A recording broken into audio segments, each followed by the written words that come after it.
Hey there, my friends. Stan Gray here with TRQ, The Right Questions. Another quick topic here that I wanted to discuss with you. Think back to the mythical story.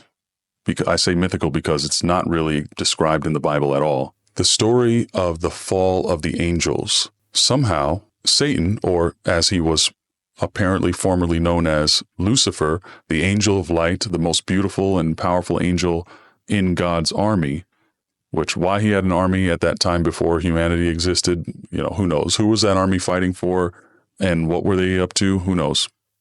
None of my business right now. That's not the subject here, really. Somehow, Lucifer, this glorious angelic being who knows for a fact there's no way in hell, no pun intended, that he could ever defeat God himself, his own creator, the person who he sees face to face every single day, every moment of his timeless existence, knows he couldn't defeat God.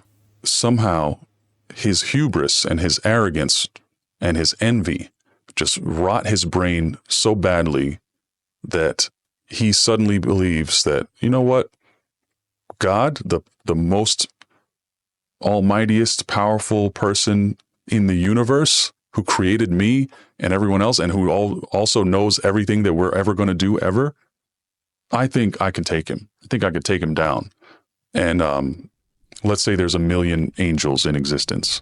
I'm going to convince 300,000 of my angel homies to follow me in this literally most fruitless endeavor of all time.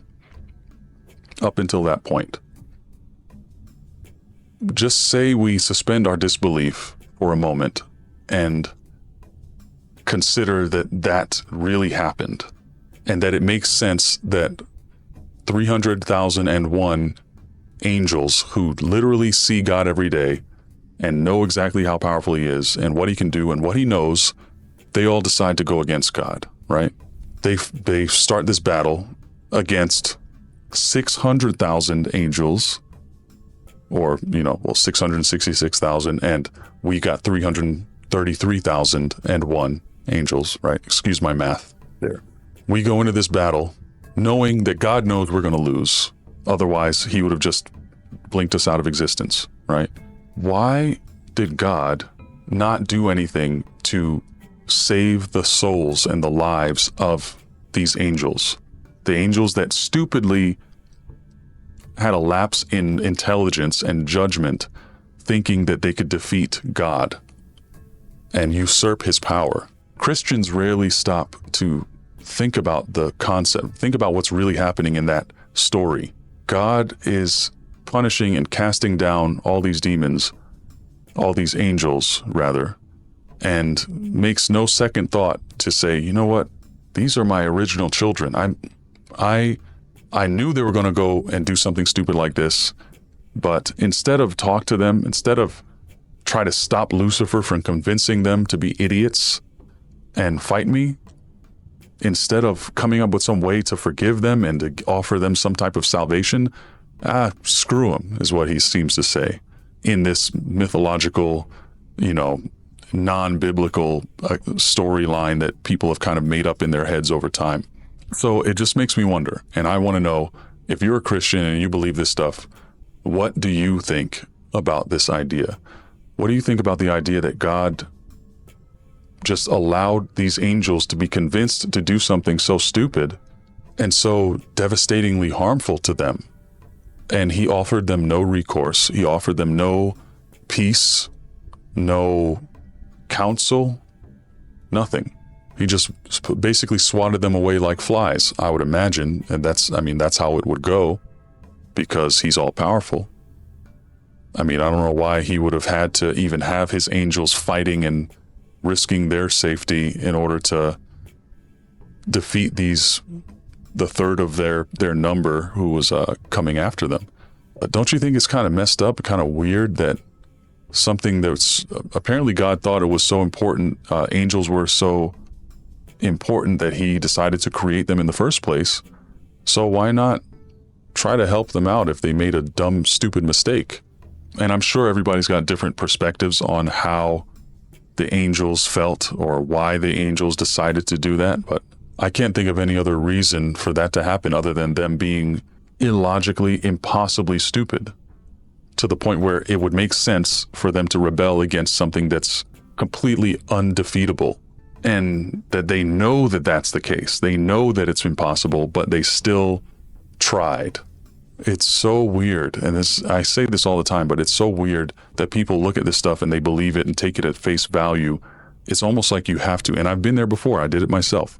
You have to sort of just let it gloss over you, let it wash over your mind, and don't stop for a moment to think about how ridiculous it sounds and how ridiculous it is in practice. I mean, you have people that literally will charge onto the White House grounds with nothing with themselves and a pistol, thinking that they're going to somehow get to the president. And they'll really believe that, and they'll try to do it. And then, that type of person, you would call that person someone who's extremely mentally unwell, to put it lightly. Now imagine that person convinced 30,000 other people to attack a highly secured government building. Did I just defeat my own argument? I guess. I don't know. You tell me. My point is this. If it's crazy for a small group of people to try to go up against an clearly undefeatable, heavily defended terrestrial enemy of theirs, imagine how much more insane and stupid it is for angels to go against God and God's army of twice as many angels. That's even crazier. So no matter which way you look at it, it makes no sense. And I want to hear your thoughts on this. So hit me up down in the comments section below, and I'll see what you've got to say. So anyway, my friend, I hope you're well. I hope you have a great rest of your day. Stay safe out there, wherever you may be. And if you enjoyed this video, if you got anything out of it, drop a like, subscribe if you're interested in that and you want to hear more. And let's talk in the comments, for real. I really do. I'm doing this so that I can get feedback and hear from different perspectives and have myself challenged with hopefully good arguments. And that's what I'm here for. So I'm Stan Gray. This has been TRQ. I'll talk to you later, my friends. And remember, if you want the truth, you've got to ask the right questions. See you later.